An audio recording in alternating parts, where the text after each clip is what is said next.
Happy Tuesday, everybody. Just trying to get all my technology going here.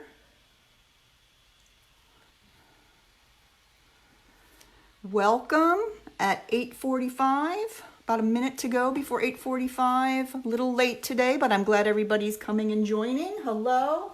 Hi, Renee. And Rhonda, hello. Hi, Jennifer. Good to see everybody. All right, well, let's get some of our housekeeping done.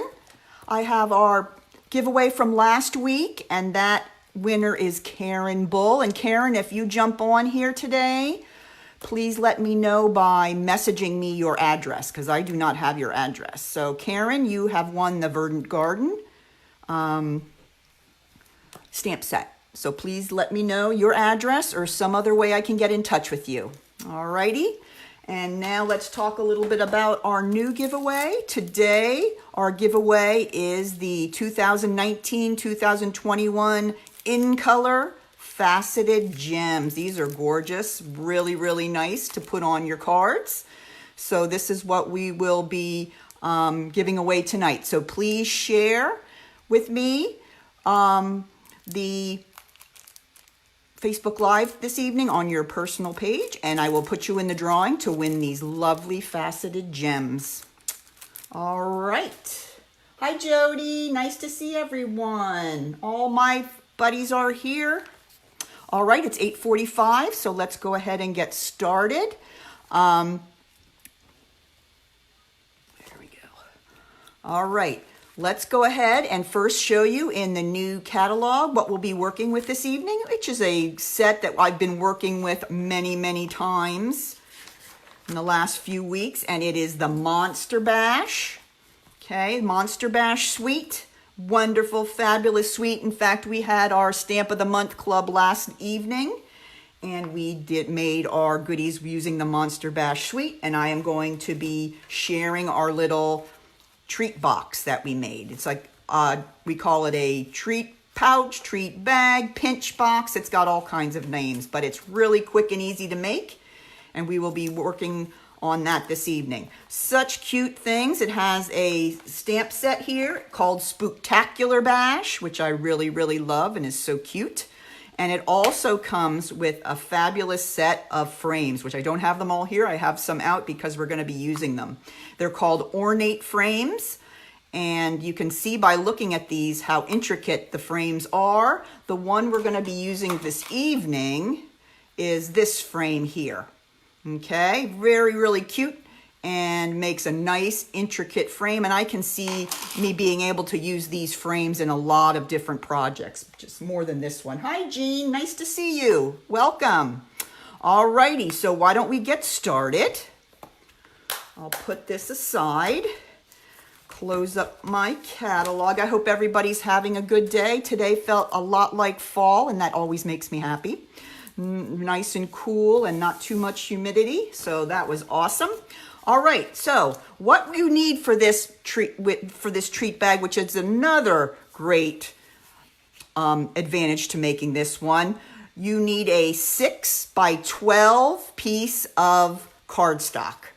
Okay, and what's nice about that is that our DSP. Our DSP comes in 12 by 12 pieces, so you can make 2 of these treat bags out of 1 piece of designer series paper. So that's awesome. You're going to notice when I make it that there's very little waste. Everything goes into the bag. You're also going to need 2 little strips. This is for the banner on the front. These are 1/2 inch by 2 3/4 inches. And then you're going to need 2 scraps, one of pumpkin pie and one of whisper white. And these are, we're going to do our stamping and our die cutting. And that's all. That's all you need. So great. All right, well, let's go ahead and get our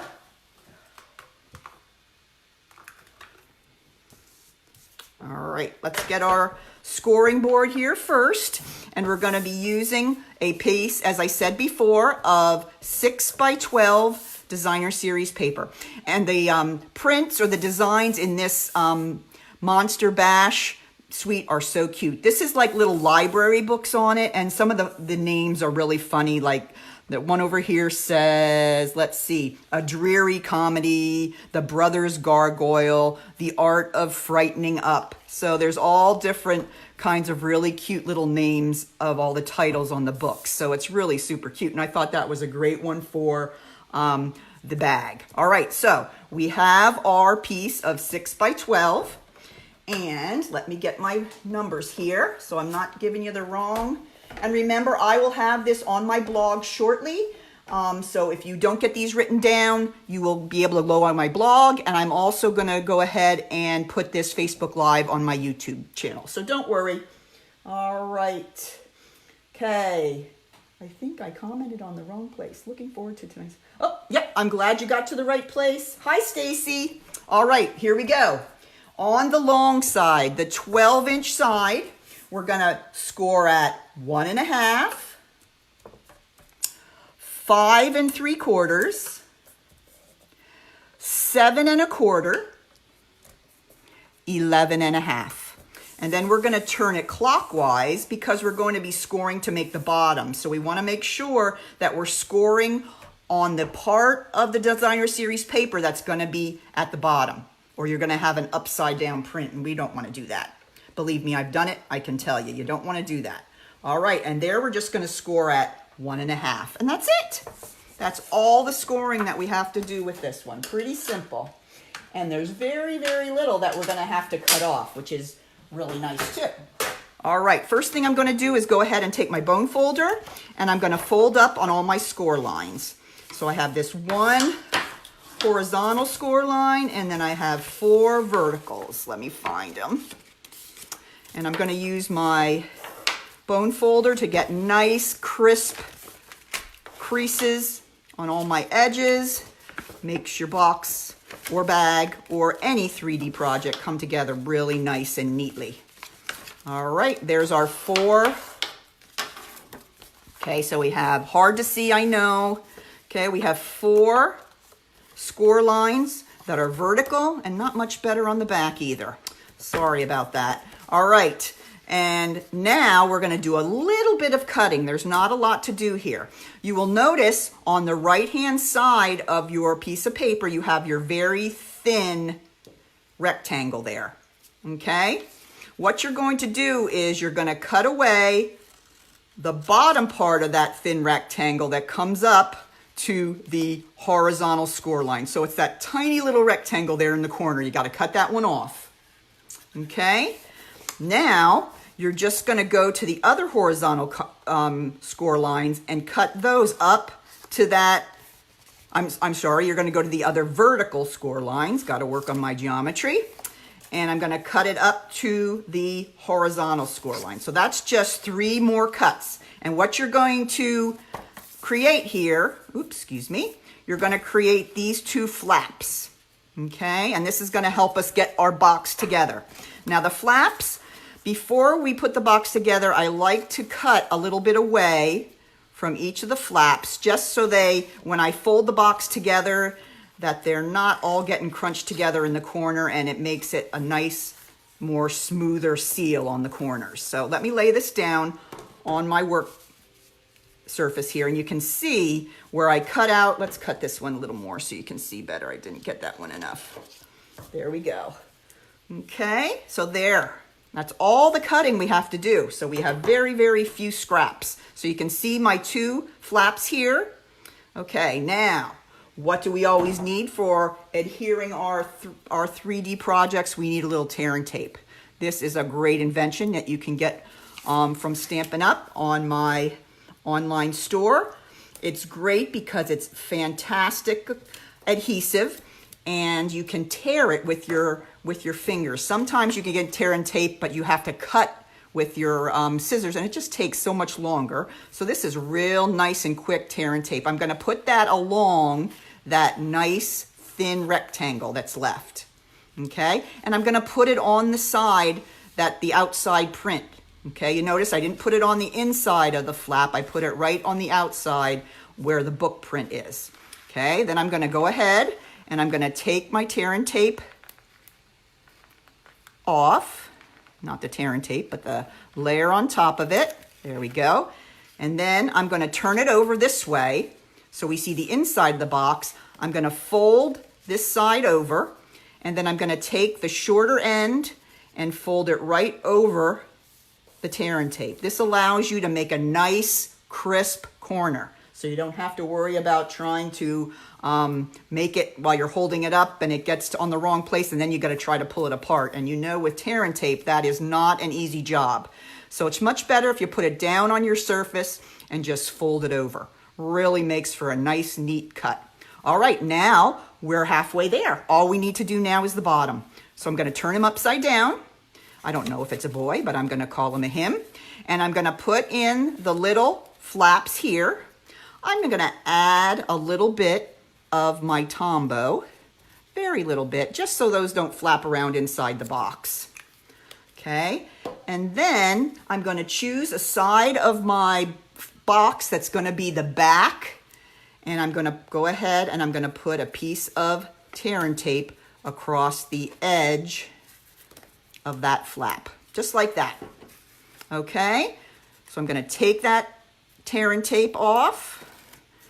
Now I'm going to go ahead and fold this one down onto those little flaps first, and then I'm going to fold him over on top of those. Let me turn it so make sure. There we go. And there it is. Now I'm going to turn it upside down here, and I'm going to take my bone folder and just push down a little bit on those tabs so that the glue will adhere those tabs down. And that's it. That's how easy that is. So we're done our construction. So now all we need to do is close it up. And that's super easy. All we're going to do is we're going to take our pointer fingers and we're just going to push in from the sides and then squeeze it shut. Okay, you don't have to squeeze all the way down. Just squeeze maybe an inch and a half from the top. And there you have your pinch box. Now, how I closed it, if you see here with the one that I finished, I used some of the gorgeous ribbon that comes with the same suite, and I punched 2 holes. So I'm going to do that again with this one. I'm going to take a hole punch, and the way I did this, I really kind of just eyeballed it. Some of you might need to measure, and that's okay, but I kind of just went in about as close as I could, but I thought was the middle, and about maybe 3/4 of an inch down from the top of the box, okay? And then I moved it slightly over, maybe 1/4 of an inch, and I punched. Then I went back to the middle and went over 1/4 of an inch the other way, and I punched. And there I made my 2 holes there, okay? Then I got my lovely ribbon. This is the ribbon that is in the suite. It is called, if I can find, Scallop Edge Ribbon, and it's black. Looks a little lacy, very pretty. Could have lots more uses than just our Halloween projects tonight. All right, so I'm going to take a piece of that, and to help your threading come along a little bit, what I always remember to do is you want to cut your ribbon so that you have kind of a point at the end, like that. Okay, then you're just going to go on through, decide which side you want to be your front. I think I like that one for the front. And you're going to go through to the back and then back around to the front. So I'm going to go through the holes using my little point that I made with my scissors. Anybody have this suite yet and been playing around and making some goodies for Halloween yet? I know it's early, but you know how we are. We have to get ready early. Anybody else have ideas that they want to do for Halloween? I've got all kinds of ideas, you know that. All right, so let me pull him through. All right, there we go. Okay, so now he's through the back and around to the front again. And then I'm going to go ahead and I'm going to tie a bow. Okay, just across over and just tie it like you would tie a bow for your shoe. Okay, then I want to shushle it a little bit and play with it. Let's see, get them to come down here. There we go, that's better. And I'm going to pull it tight. And I'm going to go ahead and take my scissors and cut those ends off. This guy got a little frayed, so let's give him a haircut. There we go. All right, so we have our ribbon on and ready to go. All right, if you look at my other sample here, we have these little embellishments to make, and these are from the stamp set. And here is one of the frames done there. So let me show you how we did that. Okay, let's do the banners first. Okay, I've got my 2 pieces here, 3/4 of an inch by 2 3/4 of an inch. And I'm going to use my sentiment here from the set that says, "So glad we're ghoul friends." Get it? Ghoul friends. Yes. All right, and I'm going to go ahead and I'm going to stamp that right here on. And there we go. Excellent. And then I'm going to go ahead and I'm going to take my tailored label punch, which is one of my new favorite tricks to make banners. And I'm going to go ahead and stick both of them in here and make the banners. And what I do is I stick it in here so that the 2 corners at the bottom are right along the edge. And then I can just snip off that little piece and it makes a perfect banner, instead of trying to do it with your scissors, which sometimes is not quite as successful. So I found this to be my favorite new banner punch, and it's called the Tailored Label Punch. Okay, now I've got my banner, and let me go ahead and glue that together. I kind of staggered them. So I'm going to put a little Tombow there. And I'm going to put it right up there. Here we go. Hi, Kathleen. How are you doing? Nice to see you. All right. Now, next we have our little vampire to make. So let me go ahead and get my piece of white, Whisper White, and my pumpkin pie. All right. Oops, don't put that away. Ooh, geez, wrecking the joint over here, guys. Be glad you're over there on Facebook Live. All right, so now I'm going to take my little vampire image, and I'm going to stamp him in Memento ink as well on this piece of scrap paper. Isn't he so cute? I love him.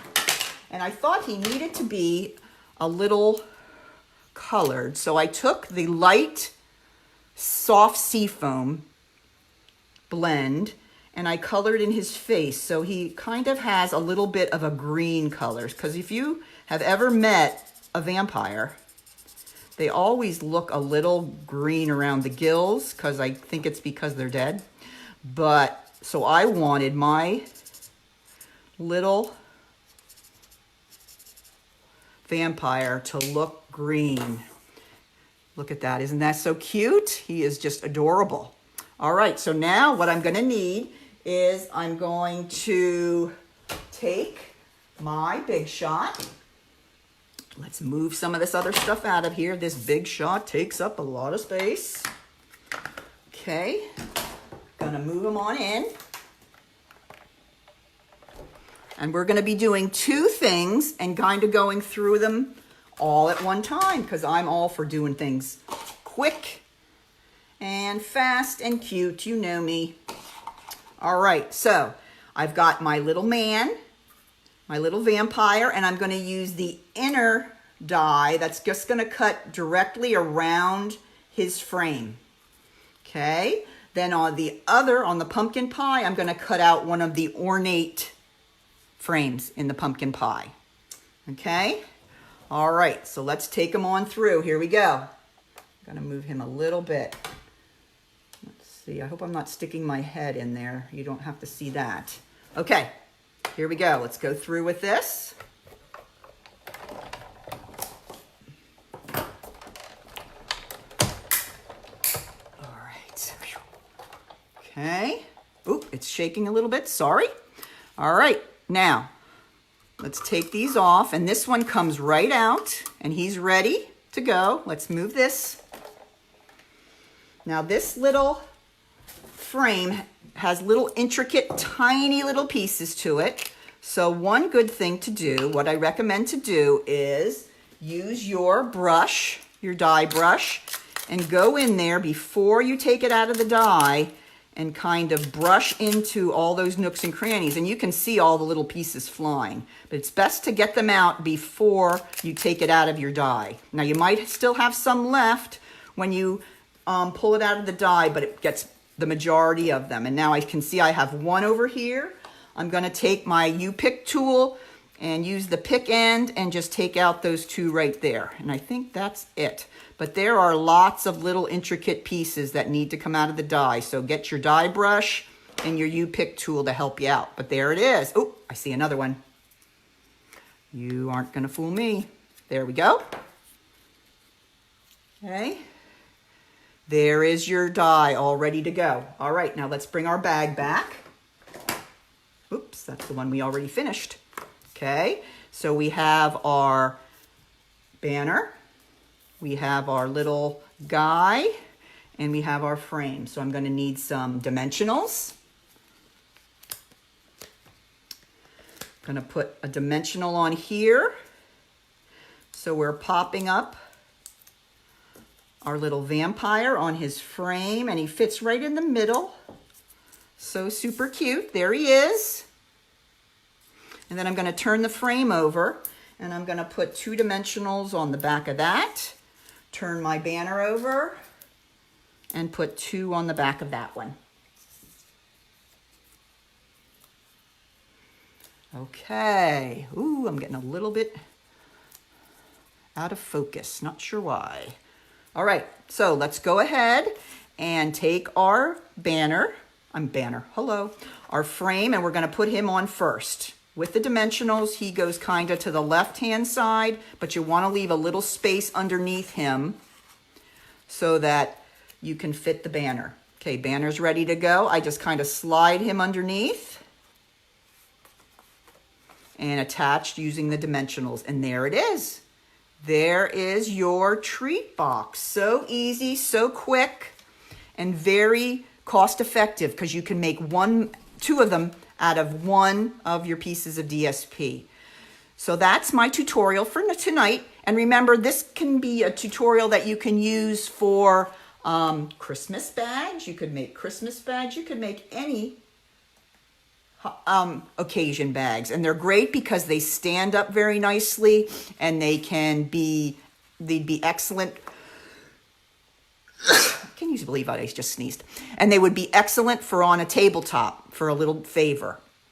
So thank you for joining me this evening. Make sure you share if you'd like to get your name in to win the fabulous In Color faceted gems, and share it. And I hope to see you next Tuesday. Have a great week. Take care. Bye-bye.